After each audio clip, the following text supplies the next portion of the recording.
Good morning, everybody.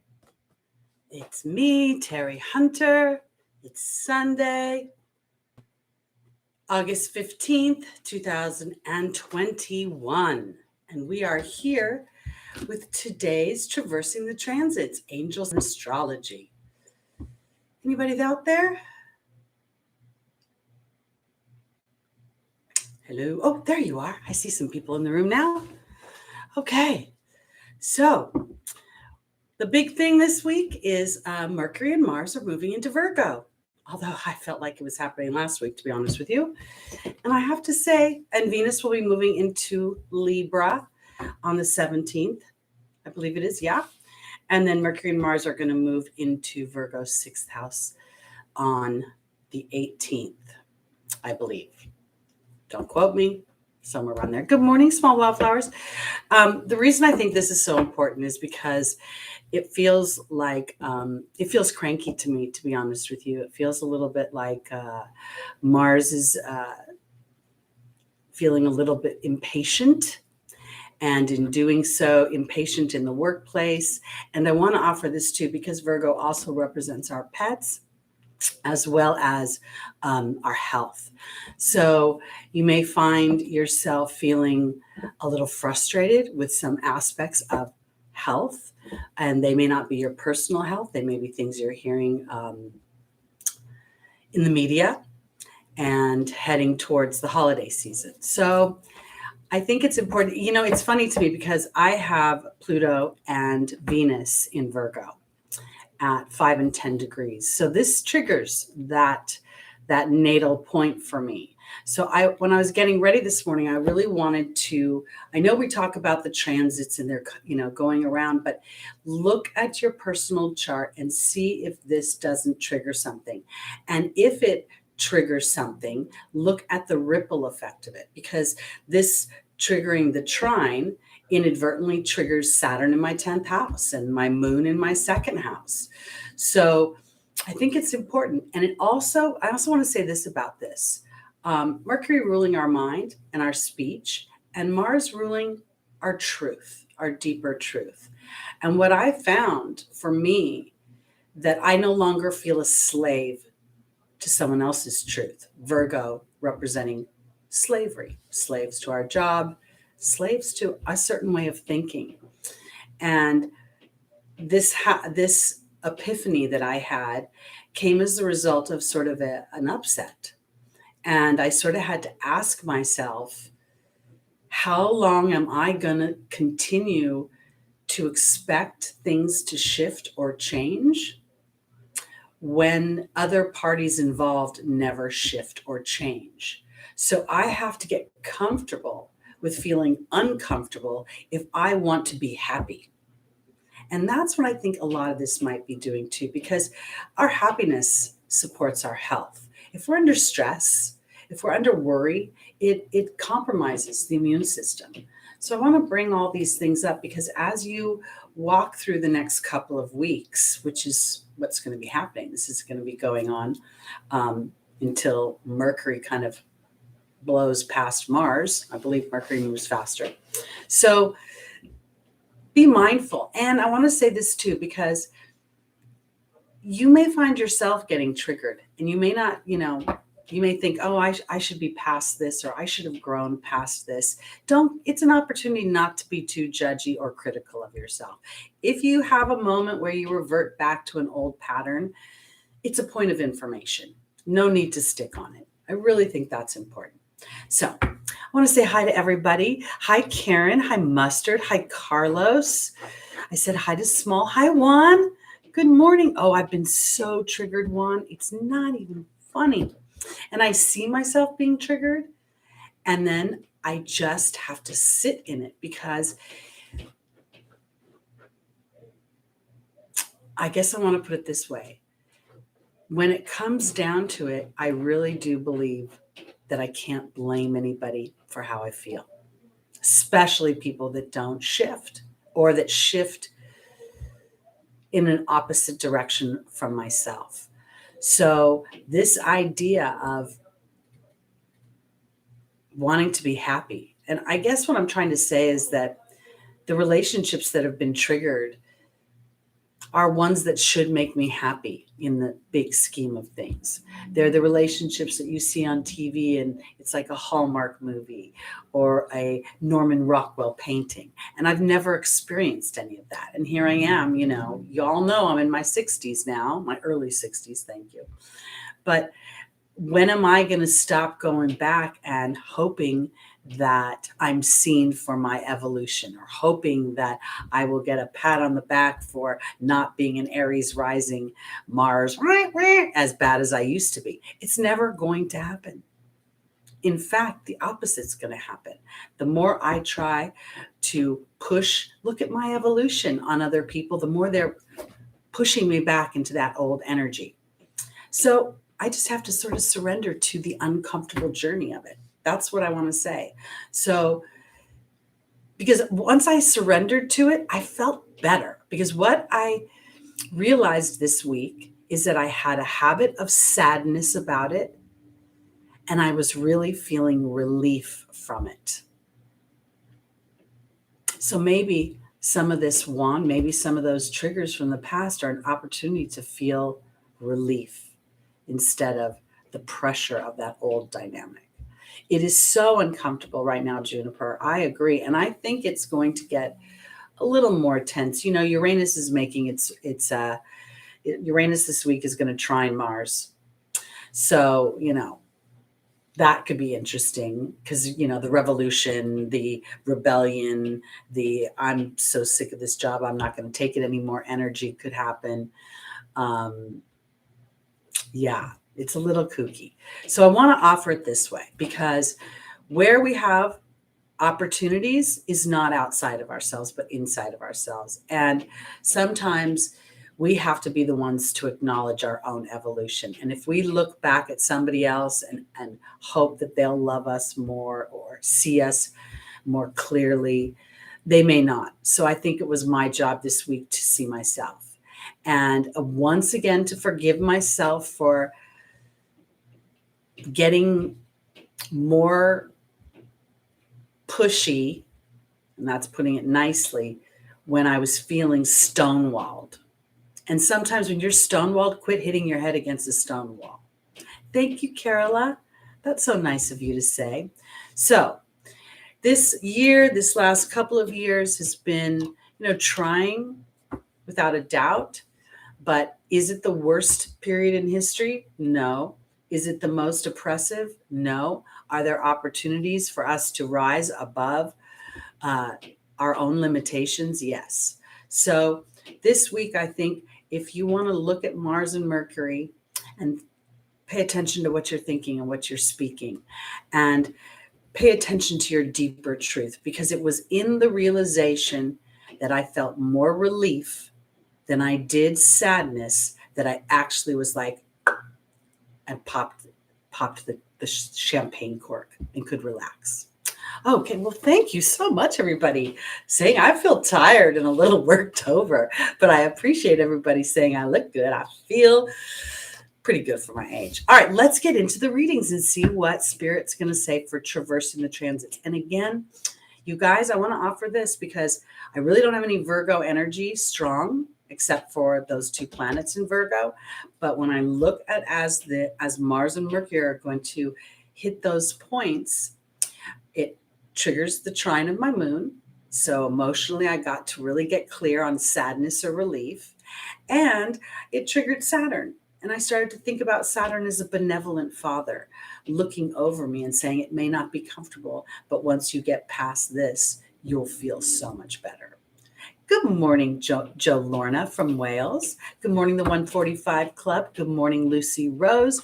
Before I start, I just want to say good morning to everybody. So give me my thumbs down for that. Good morning, Keegan. It's great to see you. I said it, Carlos and Mustard and Juan. Reflections in real time. It's great to see you. Just call me C. Good to see you in the room, in the house. Karen, hi. Raquel, hi. All right, I think I got everybody. If not, Jerry, there you are. Hi, Jerry. Good to see you. All right, let's start with our good morning, the Kiki vibes or Key vibes, Kai vibes. Okay, and Wolf, good to see you too from Romania. All right.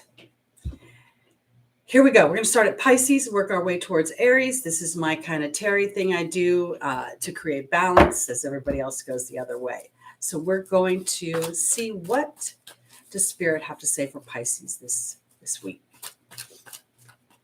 And I want to offer this too, because I know I'm interrupting myself. One, I love you because the full moon is next Sunday, and it's the second full moon in Aquarius. That's the blue moon. So this little week of Mars and Mercury having this sort of, I don't know, they may be having a bit of a dance off, I'll put it that way, could bring an illumination that will allow you the completion of something as you liberate yourself in this Aquarian blue moon. And that's what I think is happening for me. And part of my story is to catch up with my own intentions, because my strongest intention is to be happy. All right. Here we go, Pisces, rising, moon, sun, and stelliums. And for those of you that are unfamiliar with me, I say moon because I don't think I can manifest anything if I don't feel good, if I don't believe in myself. So my rising sign represents my perception, how I view the world. My moon is how I feel about it. All right, here we go. Good morning, Judy. Did I say good morning, good luck? From Orville, Ohio. Oh, post it up. Good to see you. All right. Pisces. Our first angel is Akasha. The second is Rosetta. The third is the Patience card. And the final is Isaiah.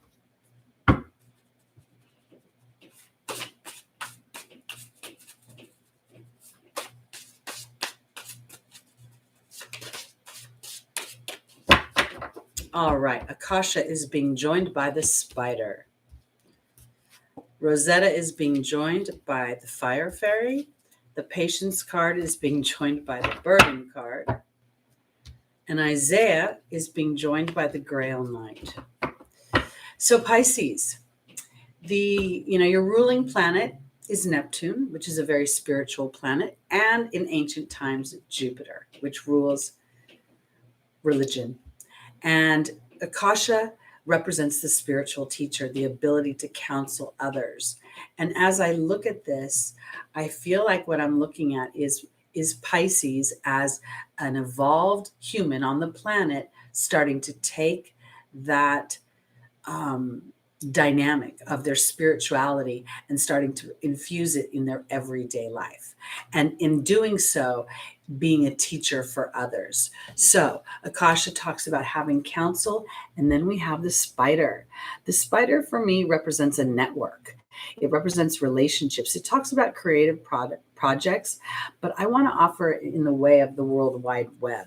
I kind of see it this way. So Pisces, as you walk through your day, I want you to start to, in some ways, give life to the idea that it's in small moments that people can be very touched and moved versus standing on a big stage and pontificating to others. Because we have Rosetta, which talks about parenting, teaching children, and also guiding children. And then there's the fire fairy. And I think I'm not really resonating with the idea that this is about giving birth to a little human. This feels very much like it is about this idea of Pisces being a natural teacher, naturally ruled by Jupiter, having this idea of Mars and Mercury moving into Virgo, the house of employment, the house of employees and employers, because you may want to start to build something, but I think it's more about the conception of it and how it would work versus the actual implementation of that. Because in the Angel's Advice, we have the burden card and we have patience. It's a time to really observe how you, I feel like I want to put it this way, Pisces. I feel like if you paid attention to more small conversations, more of those sort of hellos to the mailman, or it just feels almost trivial in its appearance and yet not trivial at all to the people receiving the communication. And in doing so, it feels inspiring to you. So, because the burden, I think, is seeing, because the patience talks about observation and using that observation to help others. And so I feel like maybe Pisces doesn't feel influential or powerful right now. And so, because maybe we're looking for some big thing to prove that, where it's really more in the small, intimate moments, or the small, I say intimate moments, I'm not talking about sex. I'm just talking about when you're walking down the street and rather than looking down, you look up and you say good morning. You don't know how that could make someone's day. Because in the final position is the Grail Knight and Isaiah. And the Grail Knight can represent romance, but I think that this is really more about the illusion of separateness. I think this is about giving birth to new ideas that we are all really leaves on one tree. And as a Pisces, I feel like starting to swim in that direction, for lack of a better term, will help create a ripple effect, which will really bring your teacher to the forefront, and in some ways give you a self-satisfaction that you may not get from money or from standing in front of a group of people. You know, it's funny sometimes when I do my readings, I always tell people to record them. And oftentimes some of my regulars, because I'm sort of a teacher, counselor, that's angel therapy, right? It's not about predictions per se. So some people, when they listen to the recordings, there are things that I say that help them anchor into their true intention, not the illusion of what they think they want because it's more palatable to the group. This is where I'm going with all of this. So Pisces, I believe that you're a teacher. And in some ways, what you're doing is sharing what you have already learned with others through your everyday activities. And you may, if you let yourself, find yourself even being inspired by yourself. Now, let's take this Mars and Mercury thing and the crankiness of it, the potentials of it. And maybe as a Pisces, because you know about this transit, you're able to be a little bit more chill about it. And then in your workplace, somebody's all rare. And then you can say, well, maybe you could say something to them inadvertently that will help bring them off the ledge. That's kind of where I'm going. And in doing so, I think it feels something good for you. All right, let's go on to our Aquariuses. It really is the little things in life. And when we add those little things up, that's what makes the big good life. As I've gotten more independent and I don't work for anyone else but myself, I find that I used to think that money was what I really want. Oh, I want to make a lot of money. I want to make a lot of money. And it isn't true. What I want is a lot of time, and I want the money or the resources to enjoy that time. And as I've had that clarity, I find that I'm actually making more money. No, it sounds funny. All right, here we go. Aquarius, rising moon, sun and stelliums, and Aquarius. I think this is important for you because Uranus is making an aspect to Mars. It's a trine, which is a favorable aspect, but you're experiencing a blue moon, 2 full moons in Aquarius. So this is really an opportunity to liberate yourself from something that may feel stale. That's the word I want to use, stale. Time. Oh, to relax, to do my stupid diamond art, and just, it feels good. Okay, Aquarius, our first angel in the foundational position is Isabella. In our opportunity and our obstacle is Maya. In the angel's advice is Merlina. And then Shanti is in the final position. There's something beautiful about being able to walk my dog on a Tuesday morning at 10 a.m. in the winter, because people are mostly at work and there's a quiet that but I just find myself feeling so rich in that quiet. All right. Isabella is being joined by the water fairy Aquarius. Maya is being joined by the butterfly. Merlina is being joined by Merlin. Wow. Okay. That's important. And Shanti is being joined by the partnership card. Okay. So this is what I want to say. When I look at this, I actually don't go to partnership in the way of another person. I feel like this is more in partnership with yourself. And I'll tell you why. Aquarius rules space. It rules territories that are like Mars is the pioneer, but really Mars is a pioneer on this planet. Uranus goes into space where really doesn't even know if it can come back. It's the type of thing that it really, no wonder it rules the nervous system, because where Uranus travels and where Uranus explores and does research and is where really no man has gone before. And I say that because what I think this is about is for Uranus to start to feel good about themselves. It's almost like Uranus, they say rules anxiety. And a lot of people say my anxiety. I'd like to take that my off the table and just call it the anxiety, because I think that the anxiety is trying to tell you something bigger than you think it is. And yes, the timing is right, Isabella says, for you to follow your own feelings and not feel alien, no longer feel a little bit outside the box, but to trust that.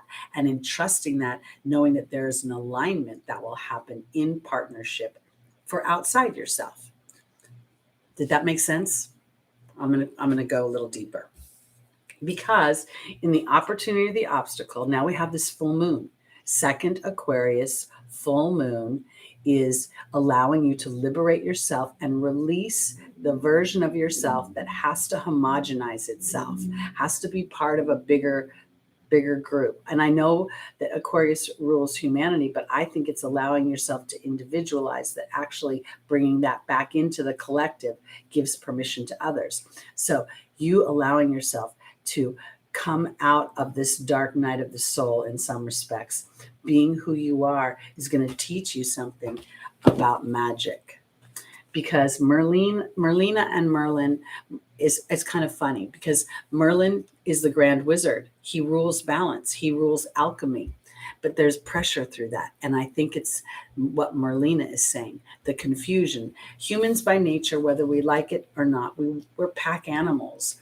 And we want to find our tribe. We want to find our people. We want to feel connected. And we want to feel appreciated in that connection. So I feel like for Aquarius, as you realize that your uniqueness is one of your greatest gifts, I feel like you come into partnership with yourself, and a sense of peace comes over you that can help diminish that anxiety.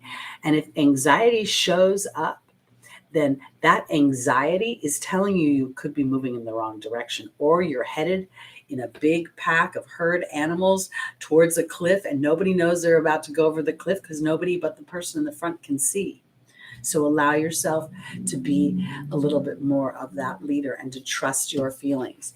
And if you find yourself hanging a little bit behind the pack, I don't want you to think you're falling behind, but rather you're giving yourself an opportunity to observe if they're going in the direction you want to go in. Uranus transited my rising sign. I'm a late rising Aries, 26 degrees. And it was amazing because I wasn't really practicing astrology back then. And I just had I got majorly pissed off. I blew up, explosions in the workplace, and declared myself. Now, I had been building my practice. I'd been, seeing clients and doing fairs, but I didn't know if I could be on my own. And part of that anxiety was to just put sort of these blinders on and just say to Spirit, if I'm truly meant to do this work, if I'm truly meant to follow my heart, then you will make sure that I thrive in doing so. And you will bring me the people and the resources I need in order to do that. And that's exactly what happened. So I feel like sometimes we just sort of have to put these little blinders on. And the blinders are blinders of other people's opinions that are loving but fear-based. Where will your money come from? I don't know. I'm just going to know money will come, and it will.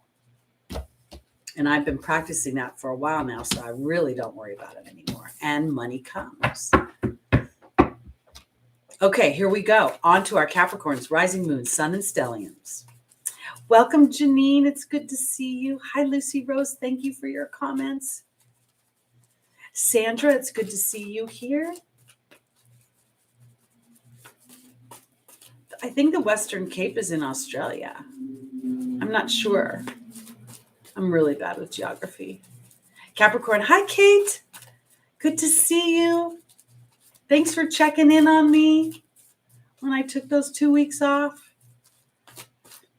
Okay. All right. Scars stand strong. Your moon and your sun are in Aquarius. Your leader, sir, or ma'am. Sorry. I don't really know. I'm doing pretty good.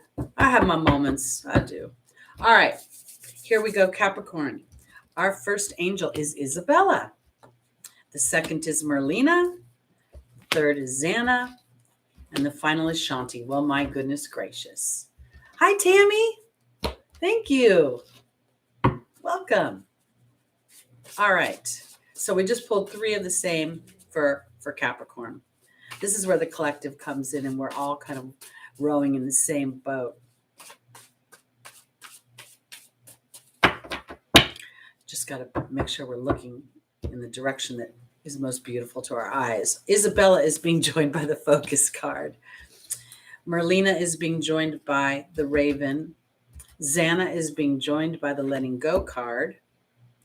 And Shanti is being joined by the Wind Fairy. Capricorn, this is pretty special because this is what I love about Capricorn. I got a lot of Capricorn degrees, I think, in my chart as well. I tend to be an advocate for Capricorn, for Saturn in general, because I know Saturn ate his babies and he's a cranky god and all of that, but he was also a dad. And I feel like I want to start to rewrite that into a more loving energy because it's time for Capricorn to look at your focus. And I started this whole broadcast talking about the habit of feeling sad versus an epiphany I had of feeling relief. I want to offer this to Capricorn because as you start to pay attention to your focus inadvertently could have been all about your duty, all about what's expected of you, all about being a leader, not because it's fun, but because it's required of you and how people have pigeonholed you or characterized you. So I feel like, yes, the timing is right for Capricorn to pay attention to their focus because a happy outcome follows your awareness of your focus because it's time to start creating magic. Merlina talks about being indecisive and confused. I don't think it's about circumstances. It feels more emotional. The confusion is, will I still be loved if I'm not doing what other people expect of me? Or if I'm not standing in that Capricorn energy that says, I have to be stoic. I have to move beyond my own enjoyment. Because I think the Raven is saying it's time to actually dig deeper. You've gone into the underworld. Now it's time to rise above and to allow yourself permission to start to move in the direction that you like, that is fun for you, and then apply your Capricorn energy, which is to be diligent and dutiful and tenacious. So here's the Letting Go card. This for me is the song Let It Go from the movie Frozen. It's funny how some distance makes everything look small, and the fears that once controlled me can't get to me at all. And then there's Xana telling you you're being protected. So to me, the angels are saying that as you start to give life to, maybe if I started to focus in on the things that I want or the things that I think are fun, Capricorn, I just suddenly got this feeling like maybe you've been looking at new technologies and maybe you've been thinking, wow, I want to kind of get a little risky and maybe invest or research more of this for the future. And in doing so, you could create magic for yourself. But a part of it is going to have to be a little rebellious. I feel like there's a part of you that's going to have to step out of the pack. And that's where this letting go card comes in, and where you're being protected by spirit. Because in the final position, you have an opportunity to start to feel more peace in your mind. And it isn't because, again, I want to offer this idea of Capricorn's been evolving. You know, those Saturn ruled babies are no longer wanting to be the cranky old goats, but rather the baby goats that make life look so much fun. So now, as you've been studying, as you've been showing up in this community on Sundays, as you've been doing your astrology or whatever other spiritual pursuits you've been doing, it's now time to sort of integrate that and to give life to it and to rewrite your story, to renovate your version of yourself. And in doing that, I think you truly stand in leadership for others. So here we go. On to our Sagittariuses. Thank you for smashing that like button. Carola says, I just moved back to Sweden from LA, feeling so much better with my energy. Nature is so beautiful. I'm an early Aries 22. Oh, okay. 22 of March. All right. Well, you were right there on the little bit on the cusp. And, you know, at the 22 degrees is, that kind of gives me this feeling of there's a master number kind of attached to that, which is interesting to me. Okay. All right, let's go on to our Sagittariuses. Oh, and I want to say this too, to kind of capitalize on the last couple of readings, because I think with Uranus and Saturn squaring each other at the end of the year, the 26th of December, I think it is in the Pacific,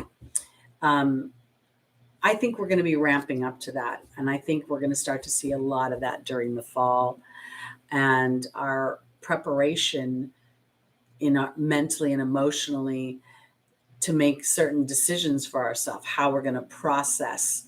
And because I think a lot of people may have sort of a knee-jerk reaction. So this is an opportunity to move that direction now.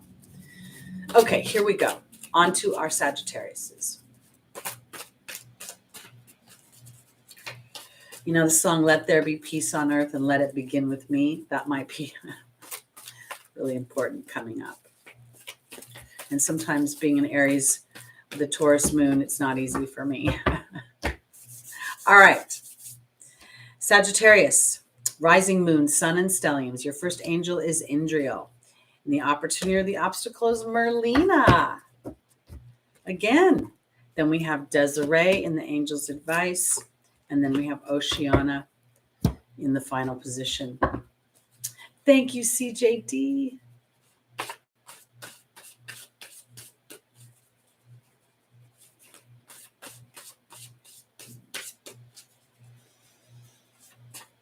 You know, as I look at this for Sagittarius, I can't help but think about some of the recommendations going on around the world regarding our health. We have Mars and Mercury going into the sign of health this week. And I have the water fairy joining Indriel in the foundational position. Merlina is being joined by the communications card. Desiree is being joined by the restrictions card. And Oceana is being joined by the burden. I want to offer this. There's a lot of controversy going on right now about all sorts of things, including how we take care of our bodies. And for me, I feel like it really isn't about making a decision, but what is my deeper belief? And if I do something that doesn't resonate with the deeper truth of me, is when I get myself into a little bit of a sketchy situation. So I want to offer this because Sagittarius, Indriel's the light worker. It is very, very much about shining your light and being of service, being of spiritual resonance on this planet. And I feel like you've got to trust your feelings right now. And that they may be very your feelings may be very counterintuitive to what you're being told by other people, because Merlina represents confusion, and there's the communications card. And I feel like if Sagittarius has confusion in any way, then just give it a pause, whatever it is, because Desiree is saying conditions aren't favorable, and there's the restriction card. I feel like what I'm looking at here is not so much about being vulnerable to an outside source, about as much as it is that my safety and my strength and my physicality and my good health is spirit is asking me to trust an inner knowing beyond what I'm hearing with my ears and beyond what I'm reading with my eyes. Because Oceana is saying to take action on your deeper truth, and it may feel like a burden. There's a lot of people taking certain dynamics like the vaccinations, and it's polarizing people. There's the people who believe in it. There's the people who don't believe in it. It's dribbling into politics. And what I'm trying to say for Sagittarius right now is that this is an individual choice, and whatever choice you make has to resonate with who you are. So don't let yourself be bullied into something that doesn't feel right to you. And if you're unsure, then just take a pause. Whatever it is. Right now, it feels like it's very sixth house related. So some people are finding their employers are requiring certain things, and if not, you'll lose your livelihood. Sagittarius, again, I think this is an opportunity to sort of let the dust settle. Maybe not take a complete, not allow yourself to be pushed, because Uranus and Mars making that trine at the end of the week might actually open something up that is a solution you might not have thought of, or something that will bring relief. Because right now this feels more like it's conceptual, it's things banging around in my head, what's expected of me to do from the outside world versus what I feel is best for me to do as an individual. And I have to trust my inner here. And then just give it a rest. And don't try to make other people agree with you. It might be easiest just to let them have their peace and kind of let it get quiet. Guilt, shame, and confusion. Exactly. A lot of people are guilting and shaming others. So, I don't think this is good or bad. I think it's just giving us opportunities to get clarity on what's inside of our own hearts. And also to get clarity as to not only what's in our hearts, but then taking the actions to back that up. So, eating good, getting plenty of rest, fueling instead of feeding the body, those types of things. All right, let's go on to our Scorpios, rising moon, sun, and stelliums.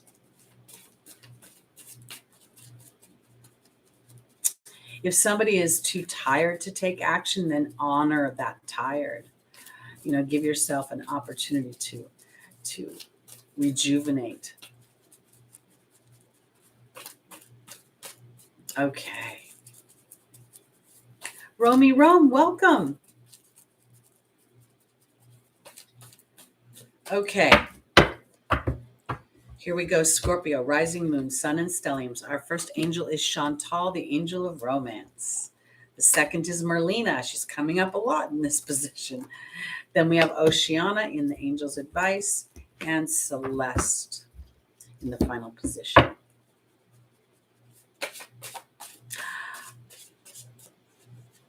Oh, CV, Teri, thank you, CV, for ordering a reading. I'm excited.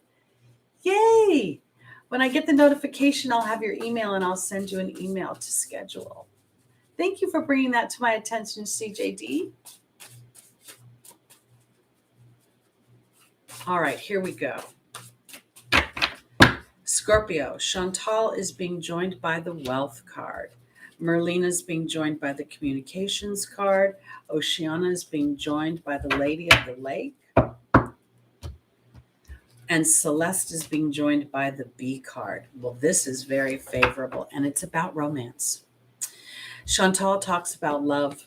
She says that romance is imminent either through a reignited passions in an existing relationship or a new relationship is on the books. And then we have the wealth card. And for the wealth card, for me, is never about money. It's really about harmonious wealth, where I'm feeling good in all sorts of areas, not just my intimate body, but my physical body, my emotional body, my spiritual body, my financial body. Um, and I want to offer it this way because when I look at it, I don't know if I would say that Scorpio is experiencing this right now, but now it's about giving life to it. It's about starting to really connect with the idea that I'm going to start to focus in on the things that I want in romance.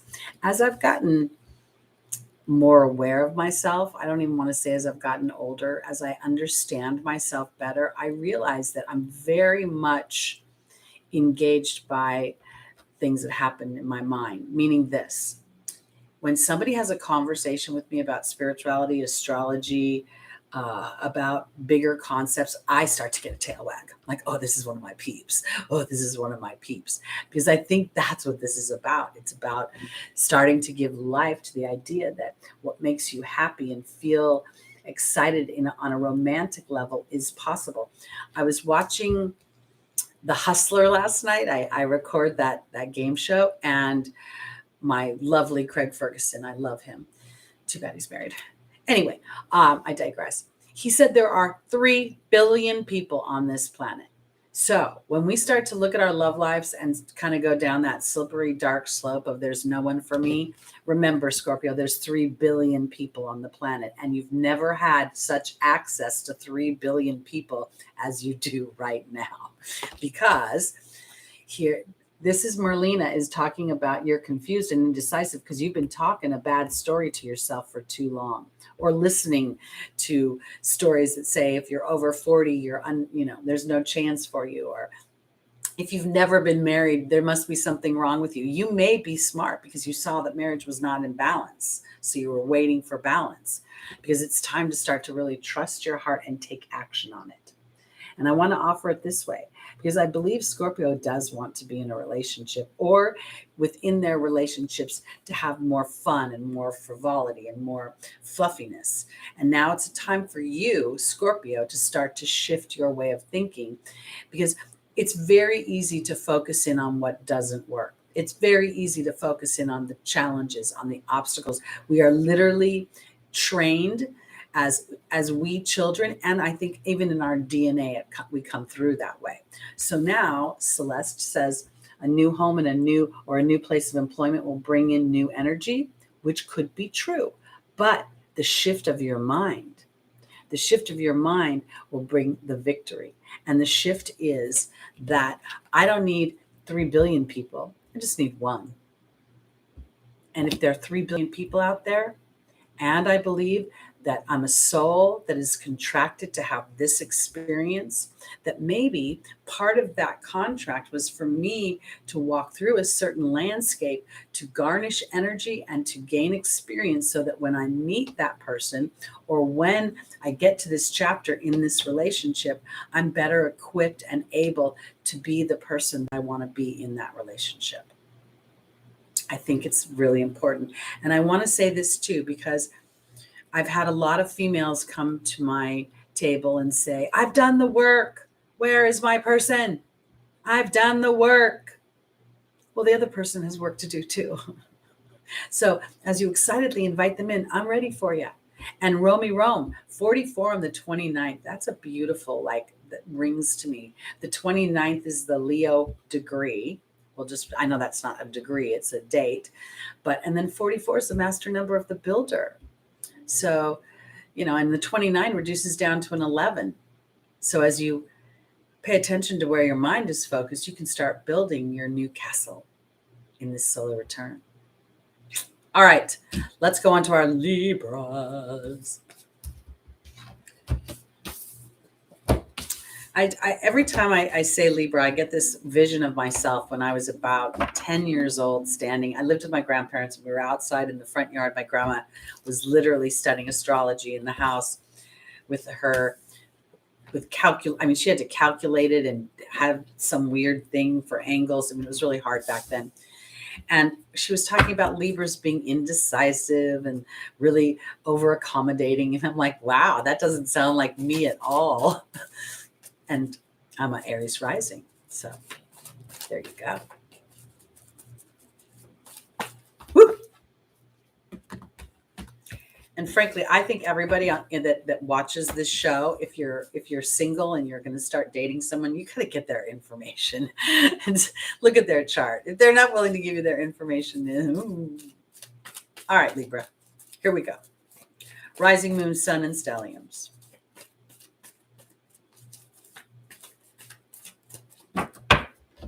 Our first angel for Libra is Ray. The second is Yvonne. The third is Merlina. And the final is Shanti. A lot of Merlina and Shanti coming out today. You're right, Keegan. Expect miracles to happen, and they will. But part of that is also aligning yourself to information, dynamics, and saturating the mercurial mind with the possibility of the miracles, because oftentimes reality, which is only really a perception, comes in and people go, that can't happen. That can't happen. All right. Ray is being joined by the partnership card. Yvonne is being joined by the dragon. Merlina is being joined by the frog. And Shanti's being joined by the fear card. Okay, Libra. I think this is time. When I look at this spread, I think it's a little bit of time for Libra that represents, fairness and harmony, to start to think of yourself as it being fair, because I'm a Libra sun and I've never been married, because I think I've repeated this a lot of times, but I'm just going to say it again. And I never had children. And as I've gotten a little bit older, I always thought, it would happen. But now I'm really older and it hasn't happened. And I had to start to think about that for a while, because I was really busy doing me. I wasn't focused on partnerships. And I feel like when Libra looks at partnership, I think this is about a new version of Libra in partnership. While you are Venusian ruled and you will create a wonderful home and harmony and balance, I also think this is about Libra stepping up into a little bit more of a powerful energy in your opportunity to, how do I want to put this? Libra can be over accommodating in a relationship and somehow become a little resentful, because maybe you've been thinking, oh, I've been so accommodating. When's it my turn?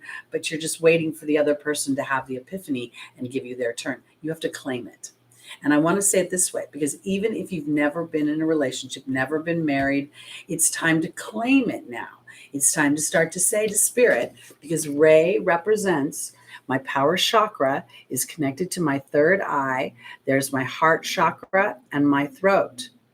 This is a meditative position, and I'm engaging spirit in bringing partnership to me, the one that I thrive in, the one that I feel seen, heard, respected, and literally in alignment with, because it's now time for Libra to be vulnerable to your own power. Libra, it's time for you to be fair and just, but put yourself in the mix, because in the angel's advice is Merlina talking about confusion and indecision, but I don't think it's really about indecision. I think it's about confusion, because you've been so busy either in your partnership or your viewpoint of partnerships has been one way. And it's time to clean it up a little bit in the idea that maybe I wasn't ready until now, or maybe I really did not want a relationship until now, or maybe the person I was when I've been in partnership before is not the person I've evolved into. And if I allow myself to really stand in the light of that evolution, will I still be loved by the people and the dynamics around me? Because I think what fear is now, thank you to my beautiful client, Dina, it is face everything and rise so that you can feel peace. And peace in the partnership, Libra, is that you have your 50% in the partnership, that you have your 50% voice, that you feel not just, I don't want to say a tool, but sometimes in partnerships we have roles that we play. And in that role, sometimes we don't like that role anymore. We liked it at first. Oh yeah, I don't mind cooking dinner every time. And then after a while, we don't want to do that. So this is where I'm talking about Libra this week with Mars and Mercury in Virgo. You have an opportunity to give your 50% in a relationship, whether it be a work relationship, an intimate relationship, in a friendship. Your 50% deserves to be seen, heard, and it's time to start to stand in the light. I hope that's making sense. Because Venus is also going to move into Libra on the 17th, I believe, and that should be fun because the ruler of the house is there. So anyway, hope that made sense. Encapsulating for Libra, it feels like your greatest power and strength is for yourself to be a little more assertive in your relationships, not aggressive, but to think in your mind's eye. It's as important for me to have my point of view as it is for somebody else to express their point of view. All right. On to our Virgos. Rising moon, sun, and stelliums. If you have a stellium, then Mars and Mercury are going to be bang, bang, bang, hitting your stellium, which could create all sorts of interesting conversations. Somebody was asking about the order. I go backwards. I start at Pisces and work my way towards Aries. I've been doing it for a long time. It's my way of kind of keeping things balanced in our little world here, since everybody else usually starts with Aries and works their way towards Pisces. Just comes, I think as a community that we all sort of have various shades of all the planets and all the houses inside of us. Oftentimes, I only have Uranus in Leo, but so many times people say I seem like a Leo. I've got this big blonde hair and this big roar that comes out of me. And then I find 2 of my house cusps are at the Leo degree. My Venus is at the Capricorn degree. And even though I have just Saturn in Capricorn, I've always been attracted to men who are Capricorn. I don't know why. I think it's the leadership in them. So for you to find one sign that resonates with you, I think that's the way it's meant to be. I think we're in some ways meant to stop compartmentalizing these houses, but seeing how they complement each other. Even the houses that oppose one another have a certain complementary energy between them. All right, here we go. On to our Virgo, rising moon, sun, and stelliums. I can see Juan scratching out the first timestamp he wrote down so he could write this one down.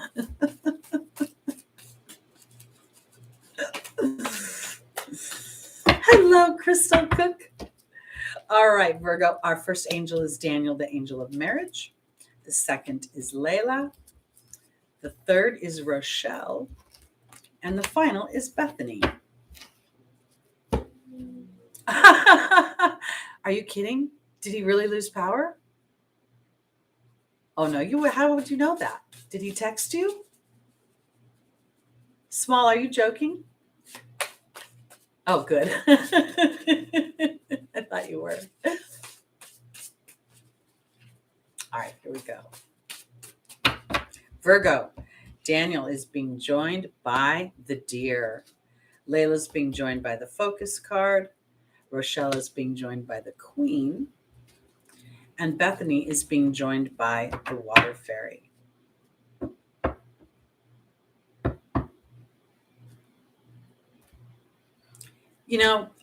When I look at this for Virgo, the first thing I kind of felt is there's this Uranus trine that's happening with Mars and Virgo. Feels like it could really kind of bring out a more, how do I want to phrase it?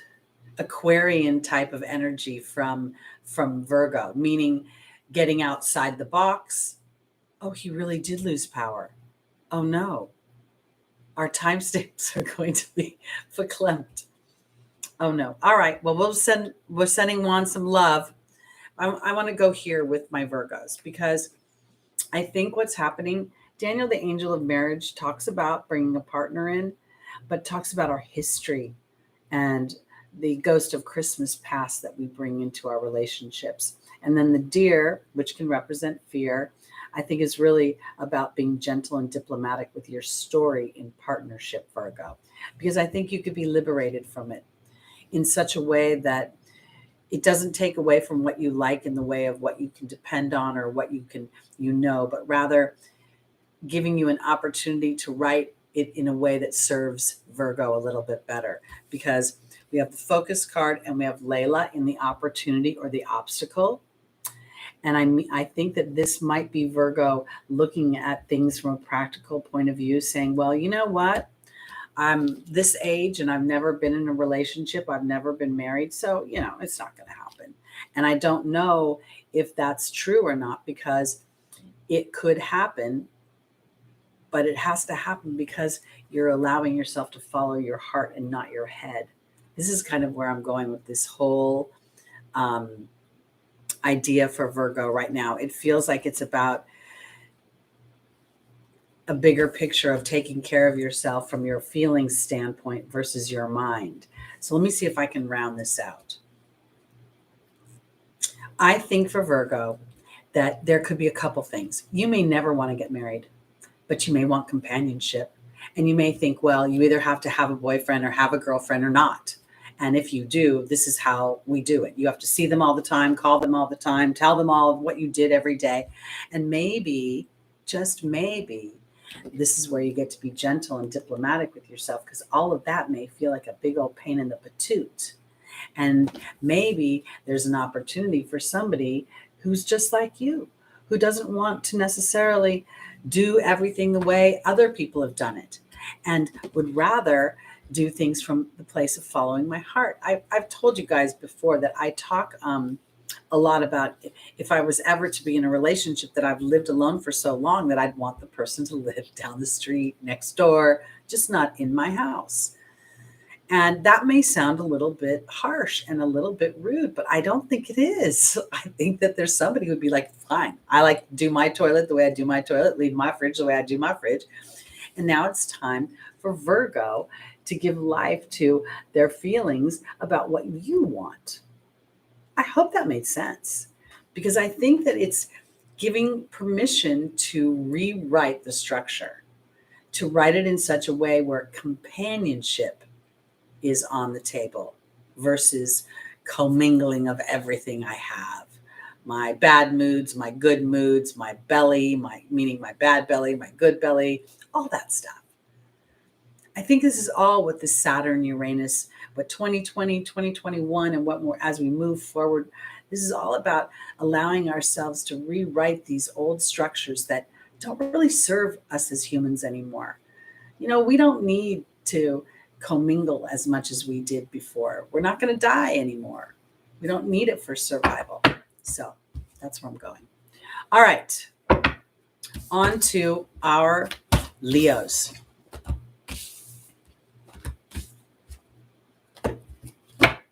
Sending love and power to Juan.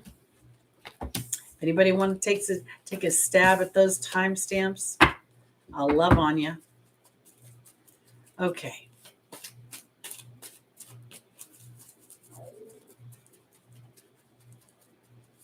Wow, Elaine, that's exciting. That's a lot. That's an interesting combination with your Scorpio. Okay, here we go. Welcome, White Raven. Good to see you. And Pretty Girl Chrissy D. Good to see you. All right, we're going on to Leo. Rising Moon, Sun, and Stelliums. Woo!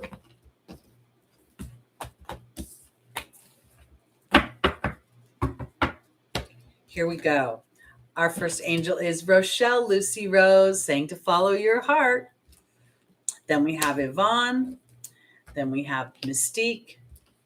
And we have Indriel. Leo rules the heart. And one of the things I was taught, especially for Leo rising, is that one of the challenges is to be vulnerable to your heart, to allow yourself the privilege of what does my heart want? And what I really think is so important right now for everyone, but also right here for Leo, is to take a second look at that heart.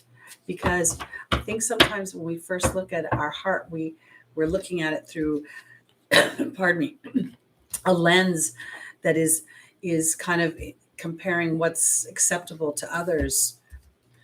And I mean that in such a way where, if I'm to be very clear, when I was younger and I was dating, oftentimes when I was looking at a guy, I didn't worry about if I liked him. I worried if my sister and my brother-in-law would like him, or if my father would like him. I think that needs to come off the table, straight up, period, for everybody, because that's the second look. That's where I think my heart wants this, but maybe I better give it a pause, because I think for my Leos, your heart might take you in a whole different direction if you listen to it. Because right now, Rochelle is saying, what do you want? If you focus in on that, it will come to you, and money will come to you as a result of it. The resources you need will come to you. And then the horse is saying, it's time to go in a new direction. And that new direction for me feels like it's about that second look into my heart.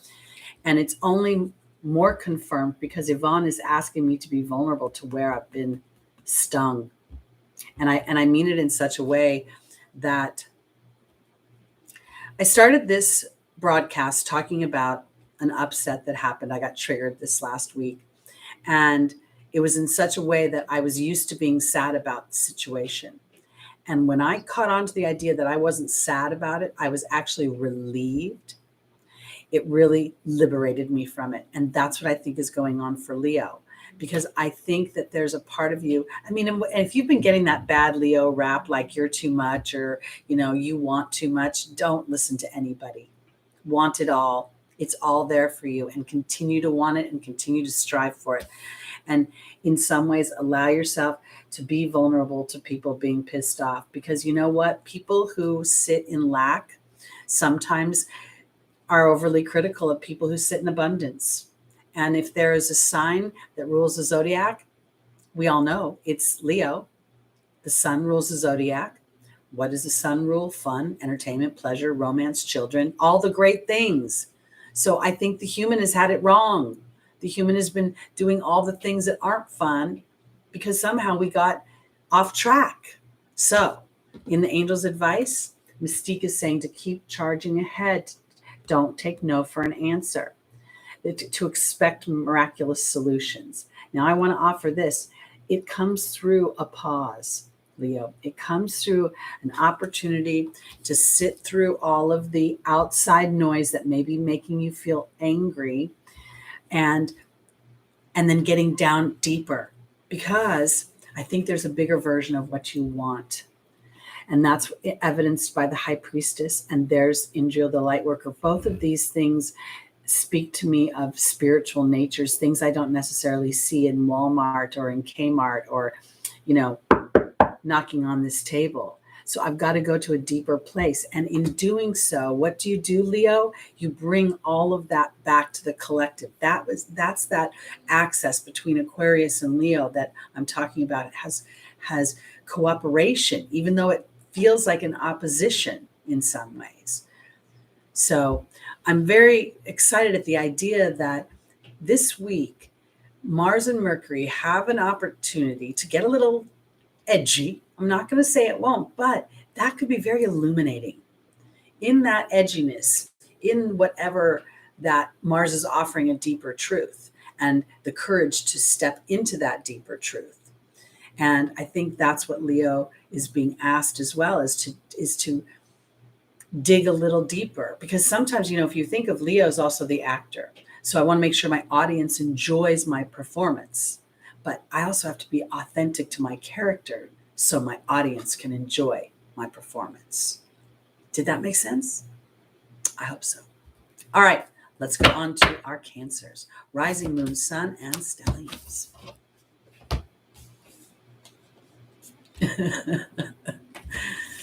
Oh. I guess there must be storms in Juan's area, I'm assuming, because I know he pays his bills.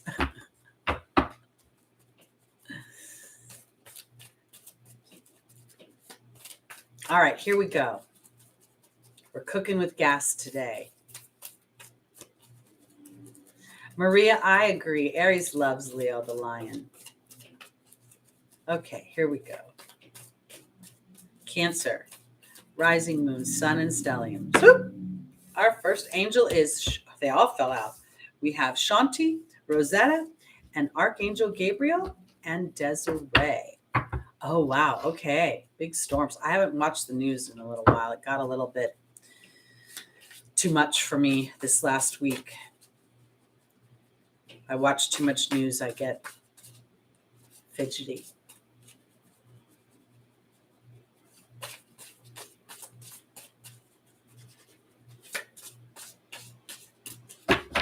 All right. Shanti is being joined by the cat. Rosetta, Cancer, is being joined by the king. Archangel Gabriel is being joined by the communications card.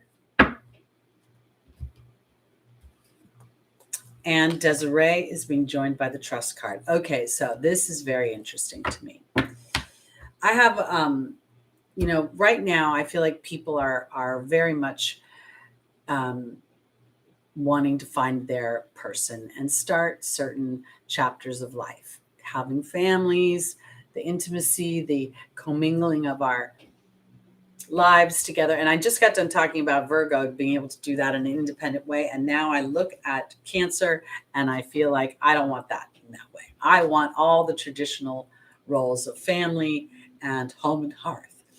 And I think that the wanting of that may, because of this last couple of years, driving you crazy. Like you're like, where are, I want to meet my person, and you haven't. And I feel like what I want to offer for my Cancers right now is to sort of have healthy boundaries with this idea, in the sense of saying, I know it's going to happen. I have to emphasize as Teri that I want Cancer to say, I'm not worried about the timing of it. It will happen in the right timing. Everything will line up perfectly, because I think timing is getting up Cancer's skirt a little bit. And I want to offer it this way, because you could be somebody who's a little bit older and you're not able to be with your family because of the restrictions, etc. You could be somebody younger who wants to meet their person and start their family. But somewhere I'm going with this, I'm not necessarily connecting to Cancer just yet within the family, because Shanti is the angel of peace, and there's the healthy boundaries in the cat. I'm sorry, and the my brain, independence. I'm sorry. I feel like it's time for Cancer to think there's 9 lives, okay? And that Shanti, the angel of peace, the angels are watching over you, and Shanti is in orange hues, which is the sacral chakra, the chakra of reproduction, the chakra of our desires, because I think it's time and just and fair, and to know that Cancer will indeed enjoy the experiences of parenting and co-creating a home with another person. And if indeed you're a female who dates men, then your man is coming, and it's time to have a more childlike innocence about him showing up and not get caught up in the timing of it, because that's only going to slow the process down, because the focus will be on lack instead of abundance. And that is evidenced by the angel's advice. There's the communications card in form of Archangel Gabriel saying, don't be insecure, I'm taking care of things. And there is the communications card. So this is really about an interior job. Now, Desiree is saying conditions aren't favorable, and there's the trust card. I don't know that conditions maybe aren't favorable, but what I want to say is that this whole thing for Cancer right now is this having 9 lives. It's being able to sit in a sense of peace and a sense of trust, knowing that your contract looking at your natal chart will offer you the opportunity to have this experience. Now, let me go to people who already are Cancers, who have their families, who have their people around them. I think that this is a little bit about giving yourself some room to breathe. I think this is a little bit about Cancer. Cancer can be a little bit, I'm going to say this lovingly, over nurturing. So I feel like if for some reason your family is, I feel like I need to be a little bit calmer. Hold on, the phone is ringing, driving me crazy. Can't think. Shanti, the angel of peace, is asking Cancer to have a little bit more independence, I think. And that independence is not to be away from your family, but in the way that you're viewing it through a perception. Because now inside the family, I want you to know that this feels like fairness to me.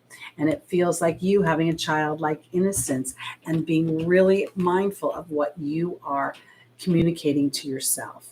Because sometimes when we're with our family, we can feel a whole. We can feel, almost like, I'm around a bunch of people who are supposed to love me, and I don't necessarily feel like I'm having that experience. So somewhere in all of this, I feel like there's the duty of Cancer is to look at your life or look at your situation right now. Know that whatever is challenging is temporary, and that your perception will help fuel the solution to the problem versus this focus on lack and trying to take action to make it happen. Hope that makes sense. Because when I look at this trust card in Desiree, I go back to seeing this 47 turn into an 11, which is the master number of thought. So that's where I'm going. Lisa, 5988. Yes, I'm on Cancer. I'm just wrapping it up. And then I'm going to move to Gemini, Taurus, and Aries, and then we'll be done. I go backwards. I start at Pisces and work my way towards Aries. And when I actually do videos on my own channel, I get mixed up because I go forward on my channel. I've been doing it backwards for so long that I think really hard to go forwards. Okay, here we go. Gemini, rising moon, sun, and stelliums.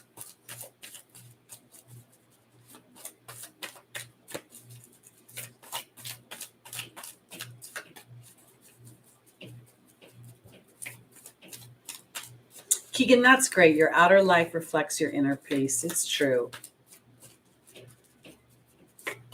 Yeah, I go backwards, pretty girl. I have done this forever and a day. It's just my way of creating balance. Usually Aries is always first. Pisces and all those you last three always have to wait. So I just didn't want you to have to wait so long. All right, here we go. Gemini. Our first angel is Francesca. The second is Rochelle. The third is Estera. And the final is Archangel Gabriel. As I look at this, I'm going right to the mercurial dynamics of Gemini. And I'm thinking to myself, there are certain things that I believe 100%. Without a doubt, it's just not a problem. And they manifest like this. And then there are things I don't really believe. Or I believe the opposite to what I would like to believe. For instance, when I was growing up, my father used to always tell me that my standards were too high. You expect too much from people, he would say. And that made me feel difficult. And so there is this underbelly of me feeling difficult. Even when I'm in friendships, when I'm in relationships, and then we add my Aries assertiveness, and it just all seems to be right there in black and white. I'm saying all of this because Gemini, it's time to rewrite a story. It's time to rewrite a communication you've been saying to yourself. And that might be all about romance. We have the Grail Knight joining Francesca, the Wealth card joining Rochelle. We have the Bear joining Estera. And then we have the Raven. I think this is about romance. Because if you've been telling yourself, I'm just going to grow old and die, and I'm never going to be with somebody, you will manifest that. So please stop doing that if you want to be in a relationship, because it's time to bow down to a deeper truth of what you want. And I want to offer it this way because in looking at that deeper truth, you may realize that you weren't ready for the partner that you said you always wanted, because you may have been building your confidence up to really receive that perfect partner. Because in the opportunity or the obstacle is the wealth card, harmonious wealth. And then here is Rochelle offering you, if you trust your heart. And this is the thing about being a Mercury ruled person. Your brain is going to tell you that your heart doesn't know what it's talking about. But the truth is that your brain is a muscle that has been branded with a certain experience. And almost like, a cow, when it gets branded with the ranch's stamp, that thing never fades. Never fades. So Gemini, a part of you is going to sort of have to surrender to whatever's been branded on your brain and then start to give life to a new idea, because that's what the angels are saying. It's time to reach for the stars with your dreams and desires and stop focusing on the old stuff. Can you imagine if we remembered our past lives, how much crap we would bring into every lifetime? We'd never get anywhere. Oh my God, it would be awful. So, because the one thing I think that maybe Gemini never thinks is, well, maybe it's a timing issue. Maybe my person has been stationed in Iraq. Maybe my person's been flying around as a pilot for Continental Airlines. It's not even around anymore, American Airlines, and he's not even been available. So what if now the universe has brought dynamics into play, and maybe the dynamics of the last few years are exactly what made the change that now brings that person into your sphere. Let's say this, you're a career Gemini and you've finally got a promotion, and that promotion is taking you into new territory, meeting new people. And maybe that's where your person is. I think this whole thing right now is about Gemini really paying attention to what you focus in on. And I know because, you're the sign of the twins, so you can go back and forth, but now you got to look at the percentages. How much time am I really focused in on what I don't want? I don't want to be single anymore. I don't want to be single anymore. I don't want to be single anymore. I don't want to be single anymore. That's not getting me anywhere. I'm excited about my person coming in. He should be here anytime, or she should be here anytime, whatever you like, because Archangel Gabriel is on the case, and she's telling you to turn your insecurities over to her, that sometimes things have to happen, and the magic comes because both parties needed to find a deeper story of what was true to them so that then they could come together. And I really do believe that. And I also know in my own head, I feel resistance when I say it. So I know there's a brand on my brain. So I'm not going to fight my brand. I'm just going to sort of scoot over it and go back into that new story.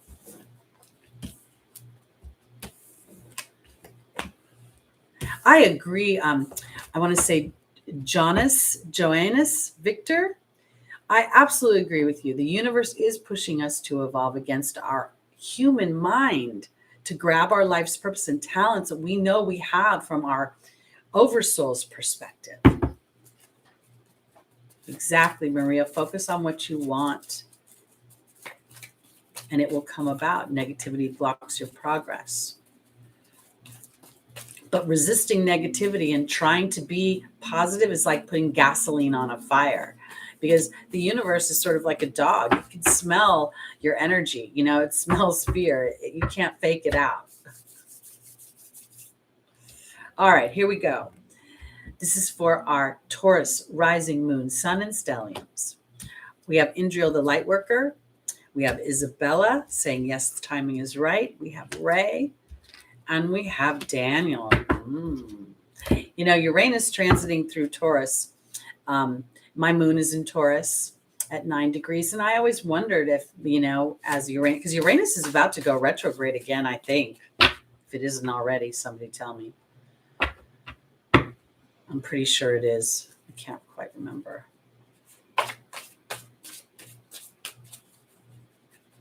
But anyway, that Uranus can bring unexpected things, liberation. And I think what it's been doing is liberating my moon And the moon, in doing so, triggers the trine, which hits Pluto and Venus, which is going to be how I process myself as a female. I just feel like there's this whole opportunity if we pay attention and we start to put some spit and polish on what we want.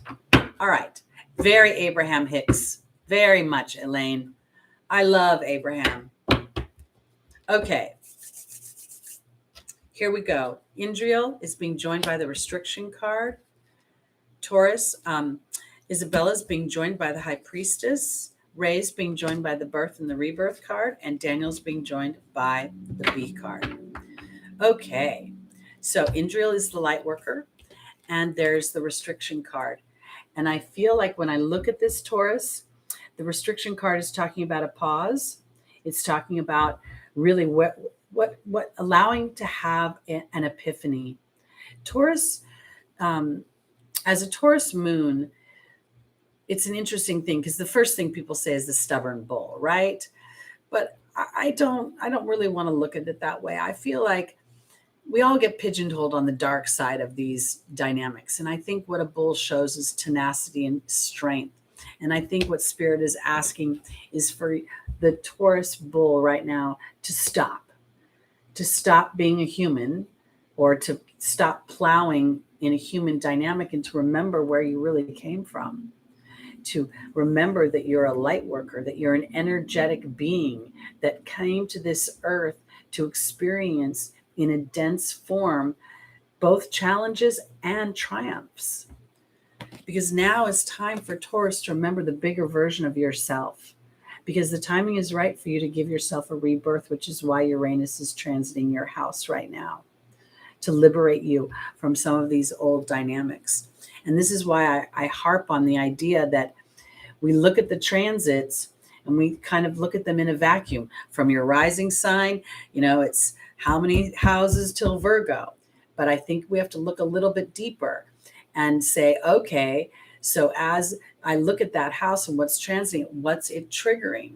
Because I believe in the Upachaya houses. I believe that there is reward coming for later chapters of life, that we're literally rewriting the human experience to be much more joyful. And the obstacles we face when they're in the lane that we love have a completely different energetic vibration on the way they land on us. Because Taurus, Daniel, the angel of marriage, is here, and there's the B card. And I say this because Ray is offering you a rebirth when you connect in a very intentional way from your heart about what you really, really want. And this is what I believed. As a Taurus loves Venusian things. I want to have a lovely home. I want to sleep in a good bed. I want a man that smells good. I say man because I'm a heterosexual woman. Whatever your affiliation is or your preference is fine with me. You can fill in the blanks. But, I like somebody who puts the toilet seat down. It's a huge thing for me. And when I look at all the things I like, there's a part of me that can stack them up and say they're impossible. And then there's a part of me that say, no, everything is possible. There's over 3 billion people on this planet. Why can't there be at least one other person that's similar to me? Taurus, it's time. Because Daniel, the angel of marriage, is not just about the partner. It's about the history you bring in. And as you look at your history, your sad ass story, and start to rewrite it, because you don't want to be with any of those old people, then you start to feel victorious. And you're starting to realize that, oh, I get it now. Maybe I am part of this whole dynamic of souls that incarnated during this time, because I was aware that these transits that are breaking up the old structures were going to be scary, but they were going to be fruitful. And when I got kind of like the Civil War, I'm sure the people that lived during the Civil War in the United States were scared, regardless of whatever side you were on. But the idea of freedom, the idea that all men are created equal, superseded all of that oppression and led to greater things. And we're going through the same thing right now. But I don't think it's about the bigness of the world, meaning, the North and the South or humanity, as about the individual starts to be important. And as I'm important, hello, Leo rules the zodiac, the sun rules the zodiac, then I bring that back into the Aquarius axis of humanity. I hope that made sense, because I believe that it's time, take a pause to see how you've evolved. And even if there are people that see you in the old light, it doesn't mean that's true. Because that relationship you want is coming, if you still want it. Pardon me. All right.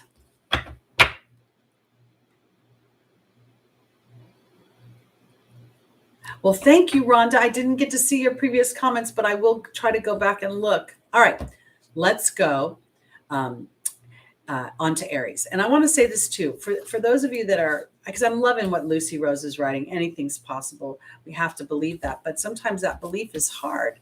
That's why I have all these playlists and songs that I refer to, and because they help anchor me when my own mind seems to be working against me. So I do listen to Defying Gravity, and a lot of Disney movies have wonderful songs about believing in yourself. So I do it. All right, here we go.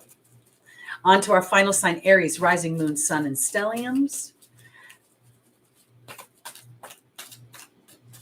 Agreed. I'm not sure if I'm saying this right. Johannes, I think it is. Johannes. I agree. Depressed humans are usually people whose dreams have not been given any fertilizer, any nutrients, any water. And if we just start to water those dreams a little bit, it'll give new life. And then we don't need those drugs. All right, Aries.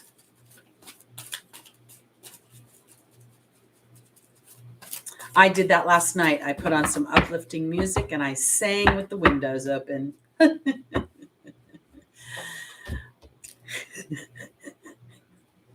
All right, here we go. Our first angel Aries is Rosetta. The second is Isabella. The third is Chantal. And the final is Indriel. My goodness, here we are at the end of the Leo season, and so much is coming up about love.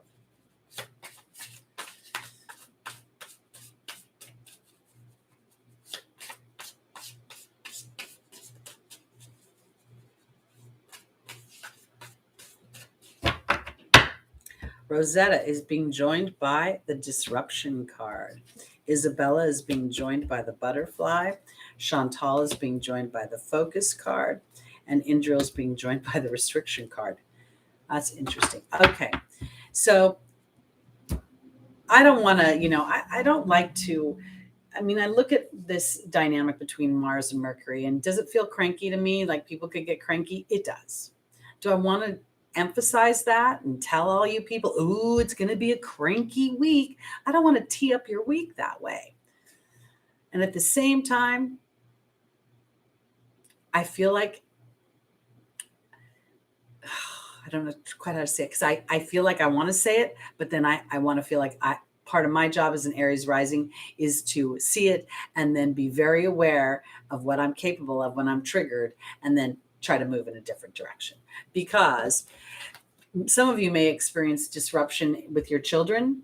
You may experience disruption as a teacher, if you're a teacher, but you may also feel disruption in your inner child and be really mad and want to go do some fun things. When I think of Mercury, Mercury zips around the zodiac, very social planet, wanting to go to football games and hang out with my team members and my workmates. And there's so much crap going on everywhere.